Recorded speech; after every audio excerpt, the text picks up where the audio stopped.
Special. ഇതെന്തരാണ് നിങ്ങളെയൊക്കെ നാട്ടിൽ പറയണേന്ന് എനിക്ക് അറിഞ്ഞൂടാ. ഇവിടെ ചീമച്ചക്ക എന്നൊക്കെ പറയും. അപ്പോൾ ഇത് നമുക്ക് അവിച്ച പുഴുങ്ങി എന്നൊക്കെ പറയാം. അവിച്ചില്ല. അതെങ്ങനെയാണെന്ന് കാണിച്ചു തരാം. ആദ്യം ഇതിൻ്റെ തൊലി ഉണ്ടല്ലോ, ഇതെടുത്ത് കളയണം. ആദ്യം അത് വൃത്തിയാക്കുക. ജലദോഷമുണ്ട്, അതുകൊണ്ട് സൗണ്ട് അടഞ്ഞിരിക്കുകയാണ്. കൈ ഒന്ന് മുറിക്കല്ലാരും ചെത്തി. നിങ്ങളുടെ നാട്ടിൽ ഇത് എന്തിനാണ് പേരെന്ന് കൂടെ പറയണേ. നിങ്ങളുടെ ചീമച്ചക്ക എന്നാണ് പറയുന്നത്.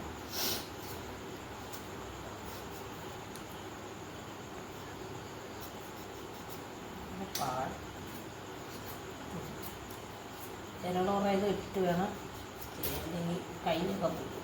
ഞങ്ങൾക്ക് വിരളോറ ഇട്ടില്ല, പേടിച്ചാണ് ചെത്തണം.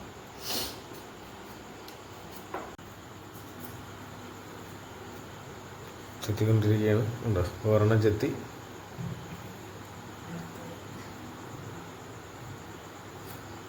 ചെറിയ കറയൊക്കെ കാണുന്നുണ്ടോ? നല്ല പച്ച ചക്കയാണ്, വാടിയൊന്നുമല്ല. ഇനി ചന്തയൊന്നും 100 രൂപയ്ക്ക് മേടിച്ചാണ് 3 എണ്ണം. ഇതൊക്കെ ചുമ്മാ അഴുകി കളയാൻ. നല്ലത് അഴുകിക്കളയുന്ന സാധനങ്ങളാണ്. 100 രൂപയൊക്കെ 3 എണ്ണം. എന്തൊരു വില സാധനത്തിന് പോയ വിലകളെ, എല്ലാത്തിനും വിലയല്ല. ഒന്നും മേടിക്കാൻ പറ്റാത്ത അവസ്ഥ. 500 രൂപയും കൊണ്ട് പോയാൽ ഒന്നിനും ഇല്ല.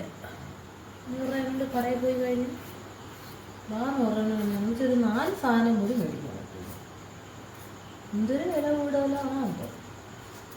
പണ്ട് മീനൊക്കെ 5 രൂപയ്ക്ക് മേടിച്ചിട്ടുണ്ട് ഇല്ലേ? പിന്നെ 5 രൂപയ്ക്ക് മീൻ മേടിച്ചിട്ടുണ്ട്, എനിക്കറിയാം. 10 രൂപയ്ക്ക് നമ്മളെ ബഷീർ എന്ന് പറയുന്ന ഒരു മാമുണ്ട് നമ്മളവിടെ. അങ്ങനെ ഇന്ന് ചാള കഴിക്കും 5 രൂപ 10 രൂപയ്ക്ക്. മാമ എത്ര രൂപയ്ക്കാണ്? 10 രൂപയ്ക്ക് മേടിച്ചാൽ അന്ന് പണക്കാരി. 5 രൂപയ്ക്ക് 20 രൂപയ്ക്ക് വലിയ ചൂരയൊക്കെ ആണെങ്കിൽ 20 രൂപ 30 രൂപ. ആ സമയത്ത് 500 കൊടുക്കും. ഇന്ന് ചാള 10 എണ്ണം വേണമെങ്കിൽ 200 രൂപയാണ് 10 ചാള. അതുപോലെ തന്നെ എല്ലാത്തിനും വില കയറി. കട്ട് ചെയ്ത് കഴിഞ്ഞാൽ ഇതിങ്ങനെ ഇട്ട് അനിമയൊക്കെ ഗൾഫിലൊക്കെ കിട്ടുമോ? ഇത് കിട്ടൂലല്ല, നാട്ടിൽ വന്നാലേ ഇതൊക്കെ കിട്ടുമോ? ലുലു മാളി എല്ലാം കിട്ടുമോ? ഇത് കിട്ടും. എനിക്കറിഞ്ഞൂടാ. എല്ലാ സാധനവും കിട്ടും. പക്ഷേ അങ്ങോട്ട് നമ്മളെവിടെ ഇങ്ങനെയാണ് കട്ട് ചെയ്ത് തരണ്ട. നമ്മൾ കിഴങ്ങൊക്കെ പുഴുങ്ങാൻ എടുക്കൂലേ, അത് കണക്ക് തന്നെ എടുക്കും. നമ്മൾ ചെത്തി ഇതിൻ്റെ നടുക്കൊരു പൂഞ്ചുണ്ട്. പൂഞ്ചെന്ന് പറയും, അവിടേക്ക് എന്തെങ്കിലും പറയുന്നുണ്ടോ? എൻ്റെ മുഖം പിടിക്കല്ലേ, മേക്കപ്പൊന്നും ഇട്ടിട്ടില്ല.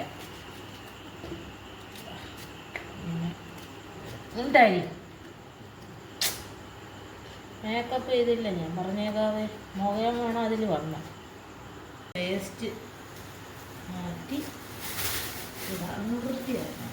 അല്ലെങ്കിൽ അവിടെ കുറ്റീച്ച വന്നിരിക്കും. മഴയും കൂടെ, മഴ സമയം കൂടെ ആയതുകൊണ്ട് ഭയങ്കര ഈച്ചയും കുറ്റീച്ചയൊക്കെ എടുത്തിട്ടുണ്ട്. കട്ട് ചെയ്തെടുത്ത് ഇനി ഇത് നമുക്ക് കഴുകിയും കൂടെ എടുക്കാം. 2-3 വെള്ളം കഴുകണം. കറ, ചെറിയ കറ ഉള്ളതാണ്, അഴുക്കൊന്നുമില്ല. അല്ലാതെ പിന്നെ ഇതുകൊണ്ട് പുഴുങ്ങ മാത്രമല്ല കേട്ടോ, ഇതുകൊണ്ട് നമുക്ക് ചക്ക വറക്കൂലേ, ചക്ക വറ്റലുണ്ടാകുന്ന പോലെ ചെയ്യാം. അതുപോലെ കിഴങ്ങേറി വയ്ക്കുമല്ലോ, ഉരുളൻ കിഴങ്ങേറി,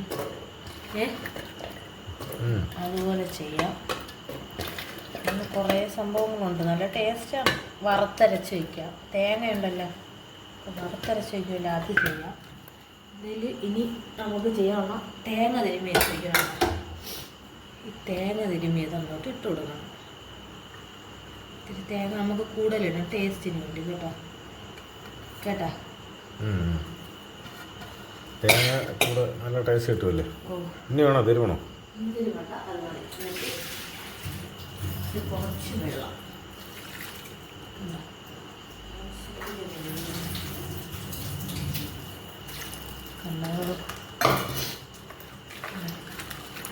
പായസപ്പരുവ് ആവണം. എന്താ കുക്കറിലാണ് വേവിക്കണം. ആവല്ലേ, അങ്ങനെ ആവല്ലേ. എന്നിട്ട് ഉപ്പിട്ട് കൊടുക്കാം. ഇനി ഇത്തിരി ഉപ്പൊന്നും കൊടുത്ത് ഇതൊക്കെ തീർന്നാണ് ഉപ്പിരിക്കുന്നു. കുറച്ച് ഉപ്പ് അങ്ങോട്ട് കൊടുക്കാവേ.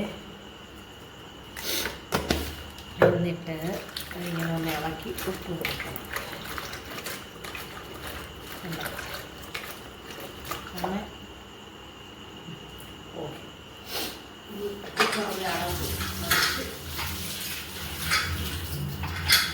ഗ്യാസിൽ വയ്ക്കാം. അത് കത്തിച്ച് ഓക്കെ. ഇവിടെ ഇരുന്ന് 2 വിസില, 1.5 വിസിലൊക്കെ കേൾക്കും.